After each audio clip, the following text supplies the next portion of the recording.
And welcome to the Hardin Simmons Coaches Show with head coach Jesse Burleson. The Cowboys take on Sul Ross State and Alpine this week. We'll talk about that game in a moment when we look back on a crazy 27-22 win over Texas Lutheran last week. 2 weeks in a row, Coach.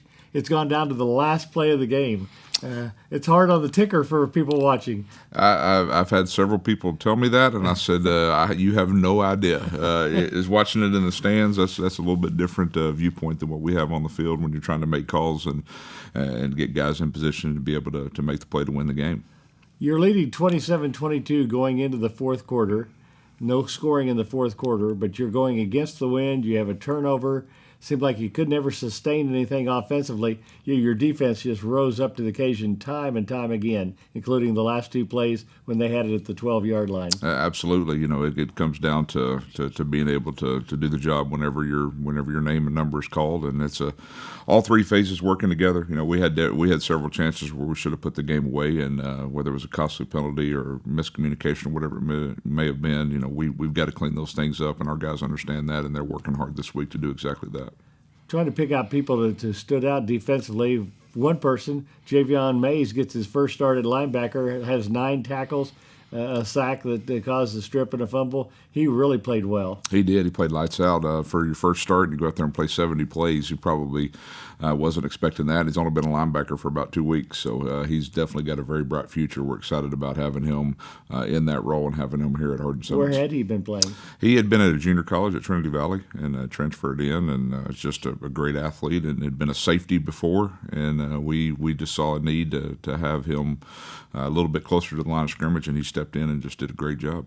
It's hard to pick out people, but other names, it seems like we called a lot. Nathaniel Finch, Braden Hargrove, Kason Hanna, DeMarcus Coleman. I mean, a lot of people made big plays defensively. Oh, yeah. It was definitely split up amongst all the guys there. I thought our D-line played really well. Kaysen just being able to man that middle and do a good job. And then DeMarcus, he was all over the place. He's a safety, but I think he had 2 or 3 tackles for loss as well, where it was just unbelievable effort plays where he just ran a guy down all the way from the backside. And that's exactly what we expect from him. That's what he's been doing since he got here as a freshman, and just continues to improve. Your running back, Noah Garcia, was the conference player of the week offensively. 111 yards rushing, 58 receiving, and of course that 44-yard screen pass he turned into a touchdown proved to be the winning points in the ball game. He's so good when he gets in. He just get him into open space. I still don't have quite words for that spin move that he put on out there, and I kind of told the offensive lineman, we just kind of got out there. We didn't do anything. He did it all once he got into space and made a phenomenal catch, and then the cut, and then obviously taking that thing down the sideline. Huge play, but it's kind of come to expect that from him. We watched the replay and talked about it a lot on the broadcast. When they got their touchdown to go in front of you, 15-14, the quarterback at the line of scrimmage was a 5, went to the 4, got knocked back behind the 5, and then throws a touchdown pass. Shouldn't have counted. If you had replay, it would not have counted, right? In Division III, we don't have replay until you get to the semifinals and the finals. So it's just one of those deals. Week after week, you hope that they can be able to see those things and be able to differentiate. It was close, but he definitely went past the line. And then hey, but it is what it is. We expect there to be some calls maybe we don't agree with throughout the game. Just got to keep playing.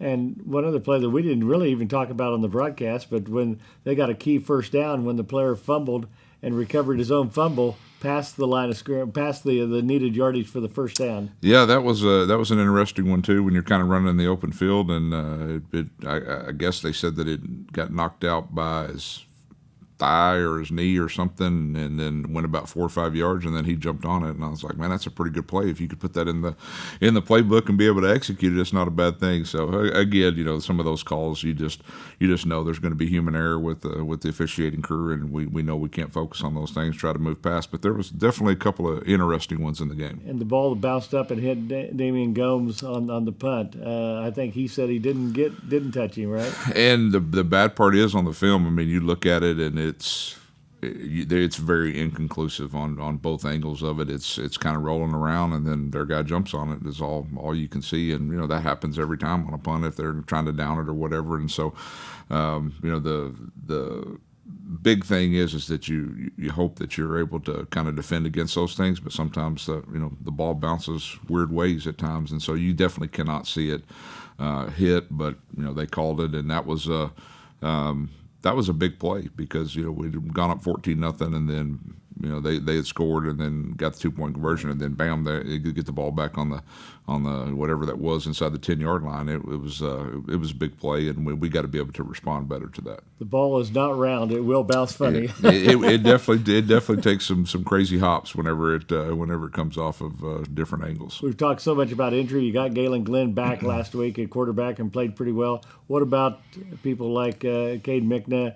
Matt Mitchell, will you get those people back? We're one step closer. So those guys have definitely progressed rapidly in the last couple of days. So we're definitely hoping that they'll be able to get on the field on Saturday and be able to help us take care of business. And so it's been a struggle, but those guys have stuck with it and done what they need to do. And it took a little bit of patience on their part, and that's not easy to do, especially whenever you're looking at your teammates out there playing and you want to be contributing more than just being on the sideline. And those guys have done what they need to do, so we're definitely hoping they'll be able to contribute. Okay, you go to Alpine to take on Sul Ross State. Now, this is not a conference game now as they make the move to Division II. Am I right? It is a conference. This is the last year. It is a conference game. After this, they'll be in the Lone Star and be Division II moving forward. Do they have scholarship people then? Not technically. They've got a few new guys on the roster. I don't know what the rules and regulations are as you're making the transition to Division II. So they shouldn't have any scholarship players at this time. They are 3-3. They lost to Mary Hardin Baylor last week. They beat Texas Lutheran, the team you beat last week, on a field goal in the last play of the game. Talk about what you see from the Lobos. Very talented team. They're huge. When you see their offensive line is just gigantic. Their defensive line is gigantic, and they've got some really skilled and aggressive athletes. And so it's kind of they've got a pretty good mix of guys. They've played well. I mean, their losses are Division II teams. They played two Lone Star teams early in the year and things like that. So they've definitely got some really good players, and I think their coaching staff has a little bit of continuity, and they're definitely coaching those guys up and trying to put them in new schemes and new opportunities to be the best they can be.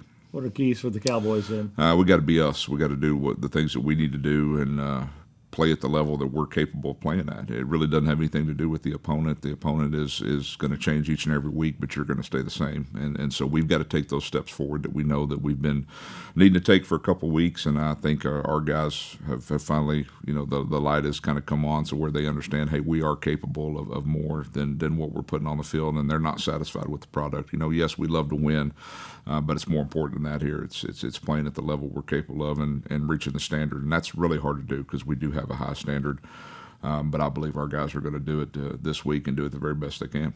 Coach, good luck this week. Thanks, Al. Appreciate it. The Cowboys, of course, 5-1 overall, 2-0 in the American Southwest Conference. They play at noon in Alpine at Jackson Field as they take on Sul Ross State, and that's the Hardin Simmons Coaches Show.